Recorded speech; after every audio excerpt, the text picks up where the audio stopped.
Assalamualaikum warahmatullahi wabarakatuh. Saya Bella Fadilah dengan NIM 180879, Administrasi Pendidikan 5B. Di sini saya akan sedikit menjelaskan tentang kualitas kehidupan kerja dalam organisasi. Pembahasan pertama yaitu tentang konsep kualitas kehidupan kerja. Aktivitas bekerja bagi individu tidak semata-mata ditunjukkan untuk mendapatkan upah, tapi juga merupakan bagian dari sisi kehidupan manusia itu sendiri. Sehingga, kondisi kerja yang sehat merupakan faktor yang penting bagi produktivitas kerja dan kesehatan orang-orang yang bekerja. Mutu atau kualitas kehidupan kerja disebut juga upaya untuk memanusiakan lingkungan kerja. Hal ini menjadi sangat penting manakala pegawai merasa bahwa dirinya memiliki hak untuk diperlakukan secara adil sebagai karyawan yang dilindungi oleh hak asasi manusia dan peraturan perundang-undangan. Kualitas kehidupan kerja merupakan terjemahan dari Quality of Work Life atau QWL. Menurut pendapat Nadler dan Lawler, QWL ini sebagai sebuah perhatian atau kepedulian terhadap dampak kerja atau pekerjaan terhadap orang dan efektivitas organisasi yang digabungkan dengan upaya untuk mengikutsertakan pegawai dalam pemecahan masalah dan pembuatan keputusan. Nah, QWL ini juga terkait dengan manajemen lembaga, khususnya bagaimana melibatkan pegawai dalam pemecahan masalah dan pembuatan keputusan organisasi. Selanjutnya yaitu dorongan terhadap peningkatan mutu kehidupan kerja yang disebabkan oleh yang pertama ada desain organisasi klasik yang kurang memperhatikan terhadap kebutuhan manusia. Jadi perkembangan organisasi sampai saat ini telah menjadikan organisasi sebagai sebuah sistem sosial layaknya manusia. Padahal pada awalnya organisasi itu dipandang sebagai suatu wadah tempat bekerja sama orang-orang untuk mencapai tujuan organisasi atau tujuan yang bersama. Berdasarkan ketidakpuasan tersebut, organisasi kemudian dipandang perlu untuk dijadikan sebagai sesuatu yang mengalami pertumbuhan dan perkembangan. Dari suatu waktu dapat mengalami kematian. Nah, saat ini organisasi itu betul-betul diposisikan sebagai organisme yang tumbuh dan berkembang. Yang kedua, berubahnya kebutuhan dan aspirasi pegawai. Dorongan terhadap kebutuhan dan aspirasi pegawai yang terus meningkat dan mengharapkan diposisikan dapat diperlakukan secara lebih manusiawi. Dalam perkembangannya sampai saat ini, bermunculan organisasi seperti serikat buruh, organisasi profesi, atau organisasi pekerja yang tujuannya ingin memperjuangkan nasib pekerja menjadi lebih baik. Dalam kajian QWL ini, hal ini itu merupakan suatu tantangan yang harus dikelola dengan baik, sehingga menjadi kekuatan untuk menghasilkan produktivitas pekerja yang lebih baik dari waktu ke waktu. Selanjutnya, dalam peningkatan QWL ini dilakukan dengan pengayaan pekerjaan.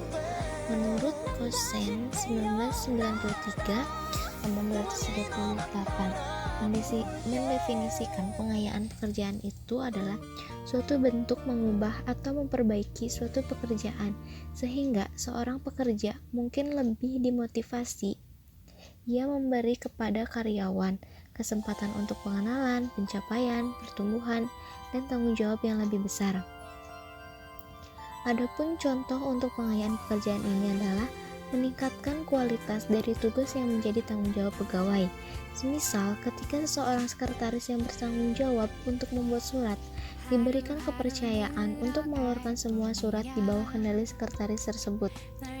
Artinya, surat yang harus dikeluarkan harus menjadi tanggung jawab sekretaris sebelum dikeluarkan oleh organisasi, baik surat internal maupun surat eksternal. Pengayaan pekerjaan ini juga didasarkan pada peningkatan kualitas suatu pekerjaan. Konsep ini juga dikembangkan berdasarkan teori motivasi dari Herzberg yang menjelaskan bahwa untuk memotivasi karyawan, jabatan perlu diperkaya sehingga memberi kesempatan untuk prestasi, pengakuan, tanggung jawab, kemajuan atau peningkatan, dan pertumbuhan. Selain pengayaan pekerjaan, ada perluasan pekerjaan. Perluasan pekerjaan juga didasarkan pada permotivasian karyawan supaya terstimulasi untuk bekerja lebih produktif. Perluasan pekerjaan ini juga disebut sebagai perluasan pekerjaan secara horizontal, yaitu peningkatan kualitas atau jumlah tugas yang harus ditanggung oleh pekerja. Pada dasarnya hal ini dilakukan karena ada kepercayaan manajemen terhadap individu atau pegawai untuk melakukan sesuatu yang lebih besar. Contoh perluasan pekerjaan ini adalah memberikan tugas tambahan kepada sekretaris untuk menyiapkan bahan rapat atau bahan presentasi pimpinan. Pembahasan selanjutnya yaitu mengenai hubungan kualitas kehidupan kerja dan kinerja. Kualitas kehidupan kerja memiliki hubungan positif dengan kinerja. Artinya, jika kualitas kehidupan kerja suatu organisasi baik, maka kinerja lebih memungkinkan menjadi lebih baik.